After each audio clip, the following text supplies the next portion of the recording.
So many people ask, where does inspiration come from? How does a composer write music?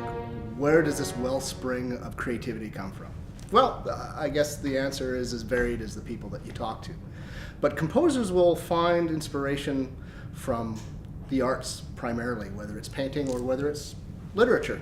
In our upcoming program, we're featuring Rimsky-Korsakov's great symphonic tone poem, Scherezade, which was inspired by 1001 Nights, also known as Arabian Nights. So when I was really young, and that was a long, long time ago, and I was being raised in Dawson Creek in northern British Columbia, every Saturday I'd go to the movies. For 50 cents, we would see these really bad productions of Sinbad the Sailor. And to this day, whenever I approach the music of Rimsky-Korsakov and Scherezade, I can't get those images out of my mind. And there was only one theater, and Dawson Creek was so isolated that probably only one theater within a radius of 200 miles. But it was a very powerful memory of mine to actually, where my parents would give me 50 cents. Can you imagine going to the theater for 50 cents to see these really B-minus movies?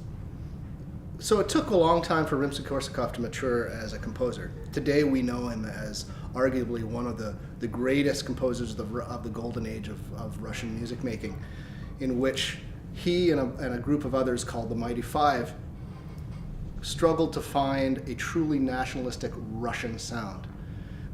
But Rimsky-Korsakov had writer's block. He had a creative crisis because the specter of Tchaikovsky was overlooking him. And he could really never find his own voice until after Tchaikovsky passed away. And once that happened, this wellspring of creativity happened, and he started to embrace his natural talents, which were orchestration, making an orchestra exploit the myriads of colors available to a composer, as well as his interest in the Far East. This is at a time when Imperial Russia has its expansionist ambitions to move into what was then known as the Ottoman Empire. We also know of the Crimean War, which is about this various conflict between empires, but more and more Russian influence was going into areas that we now recognize today as Iran and Iraq. When Rimsky-Korsakov wrote Scherezade, which is arguably his greatest work, he wanted his cake and eat it too, because what was very popular then was to write programmatic music that would follow a plot.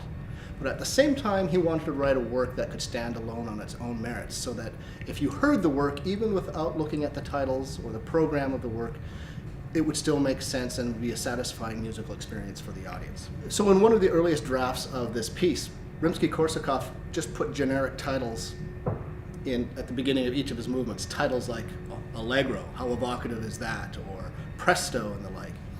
And it wasn't until his friend and fellow composer Lyadov came to him and said, no, you need to put something more evocative to do this piece justice, because it so sparks and fires the imagination. So today, the work enjoys four very evocative titles: The Sea and Sinbad's Ship, The Tale of the Calendar Prince, The Young Princess and Prince, and finally, The Festival of Baghdad. So in no way was this piece actually intended to follow a direct plot, but it was intended to evoke the essence of the stories behind 1001 Nights. As the tale goes, the Sultan is highly suspicious of women, and he considers them to be all faithless. And so as a result, he ends up killing all of his wives.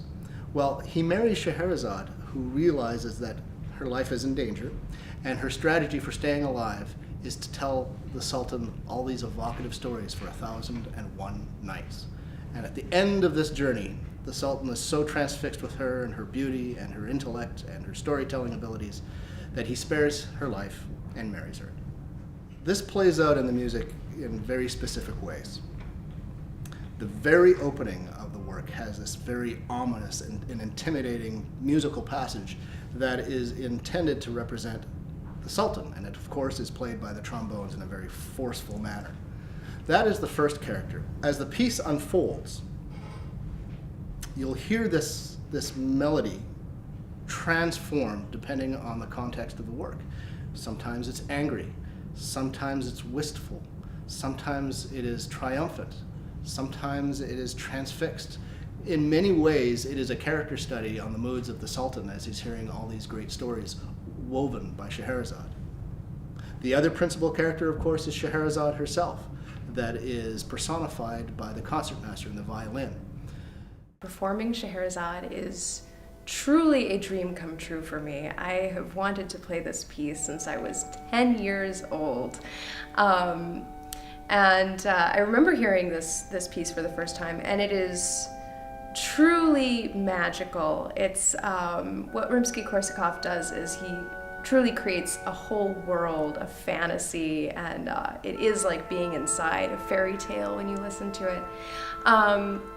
I also love the character of Scherezade. I love that she uses her wits to survive this horrible, evil, misogynist sultan.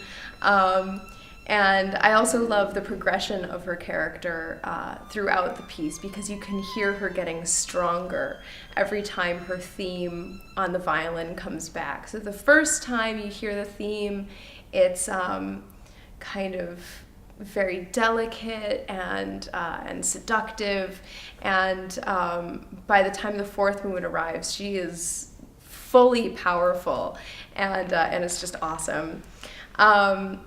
So that is really exciting for me. This is also the piece that, for me, was the first full orchestral score that I ever owned.